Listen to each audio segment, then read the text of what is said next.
Cohn-Part is proceeding, is progressing, will be free, and barely everything will over.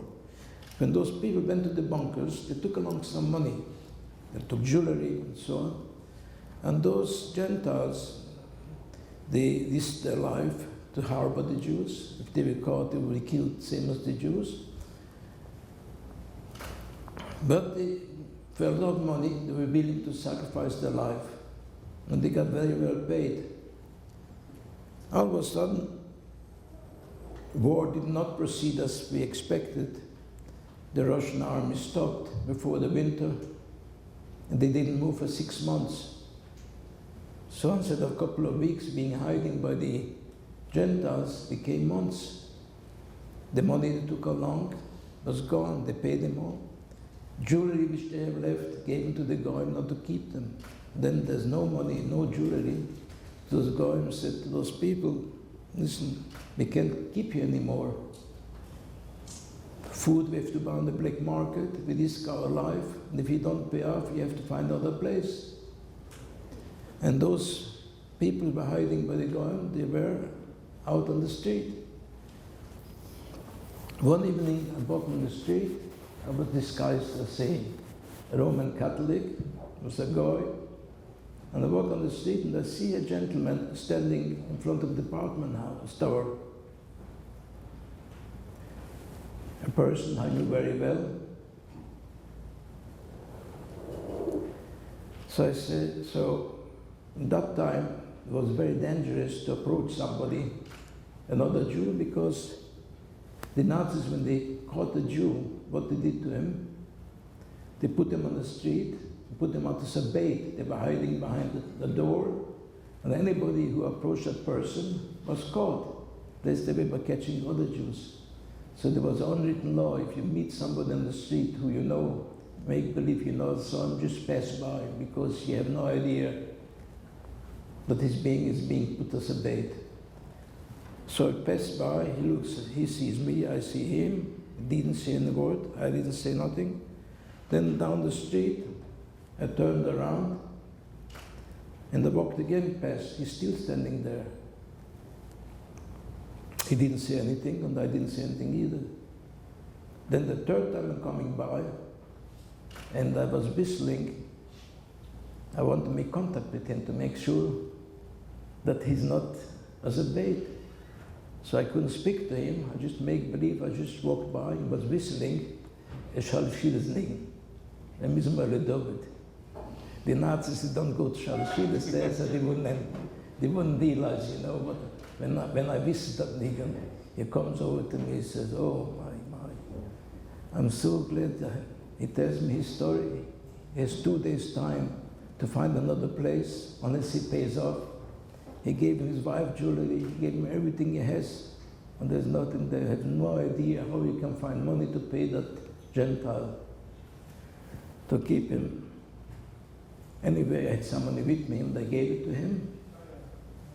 And I told him, fine, and it's a shame, we'll meet next week, same place, and we'll see what we can do. Next week I meet, and I come to the same place again.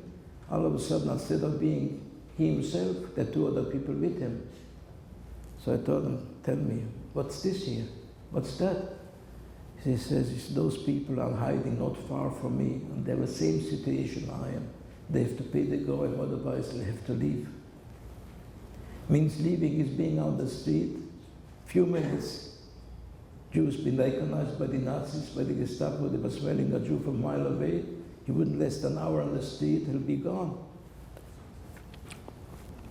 Anyway, I had limited funds. Baruch Hashem, my father had a friend who was a banker, and he had with him valuables. And whenever I needed some money, I went to the bank, I gave an IOU, and he paid me out. But this was not supporting families.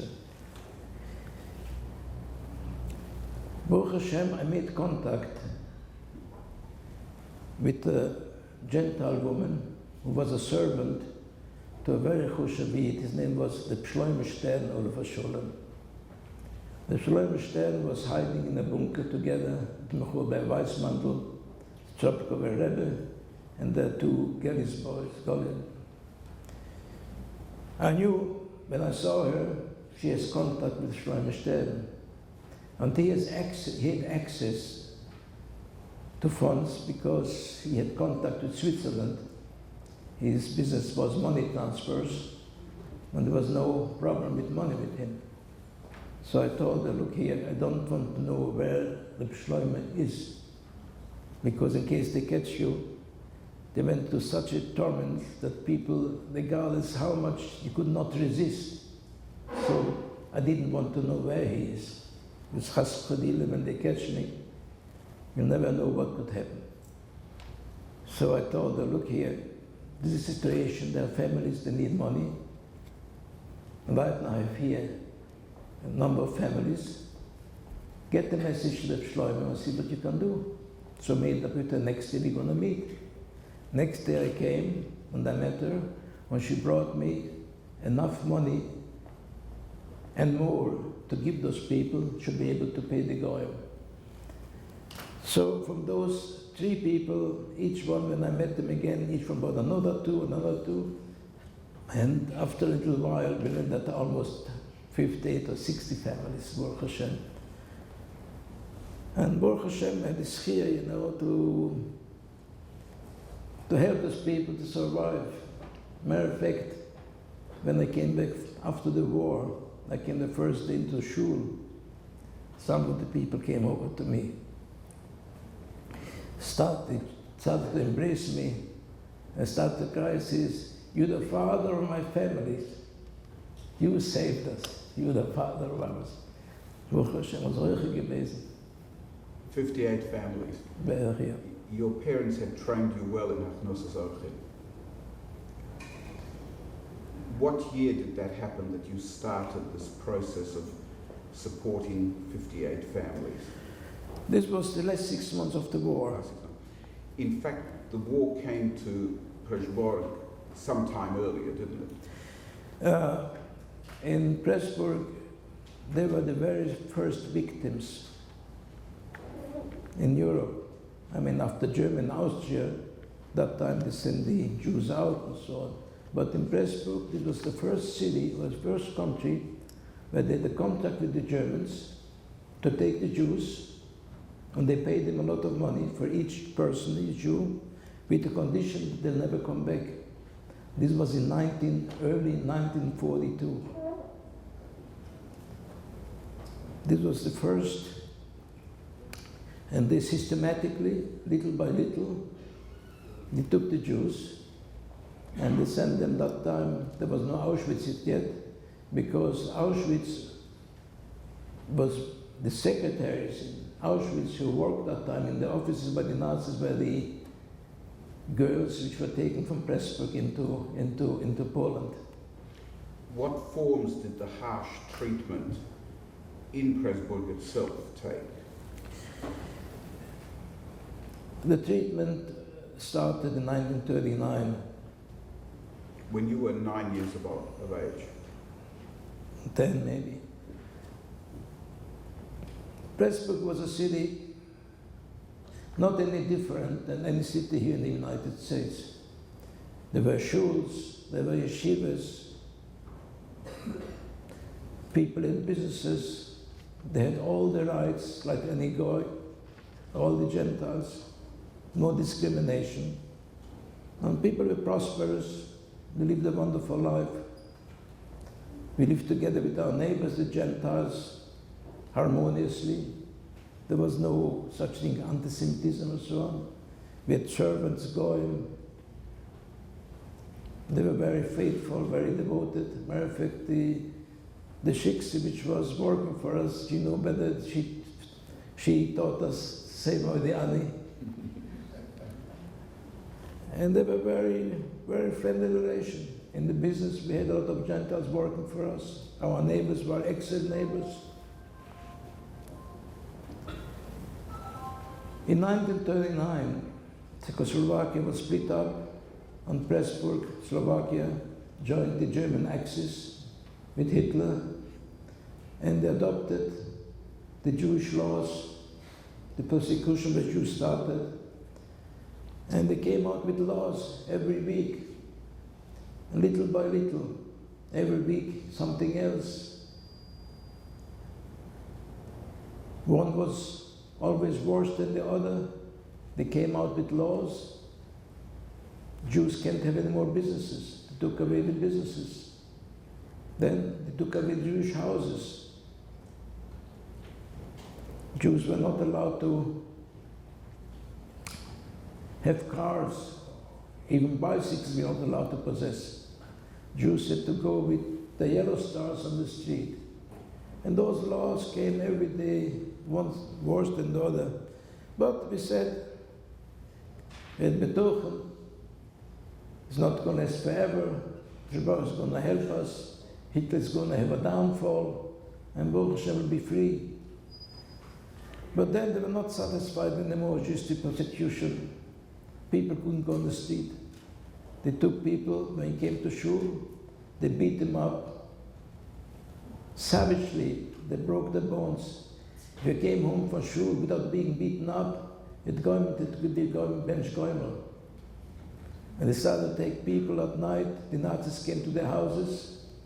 They beat the people up to such an extent they were all hospitalized. When we went to sleep at night, we heard the Germans, they wore boots. When they're walking there, the boots they had iron heels. You can hear those footsteps. It was not the footstep of a civilian, it was the footsteps of one of the Nazis. We went to sleep, you heard those footsteps. We all went to the window here. Where is he going? He passed our door and didn't stop at us. Baruch Hashem, we saved tonight, we were saved. But tomorrow we had the same thing again. At night it had no night, no day. Like the Torah says, at night you were wishing it would be morning already. On the morning we were hoping, it would be night. Did you and your father experience the violence personally?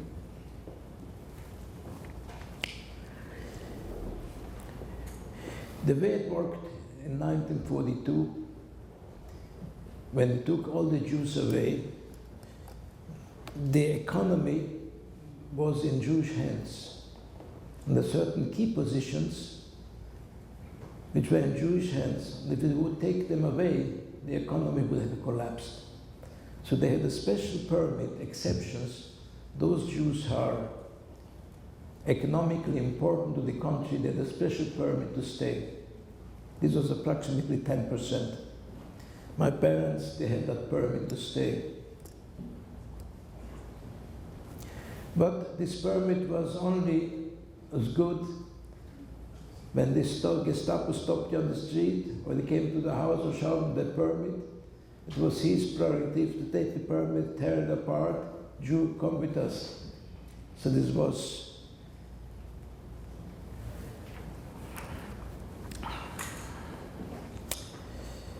and that happened one day.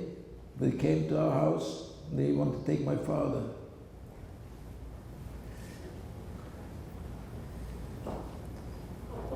Months before, we had a large house, we had a pantry. That pantry, we had all the food which were prepared in the summer, in the fall, but not like here today yet. You had cans and so on, you had to can all the food for the winter, it had to be canned. This was stored in that pantry. That pantry had a little window going onto the roof. Months before, I said to my father that we have to have a place where to hide. And we called a carpenter.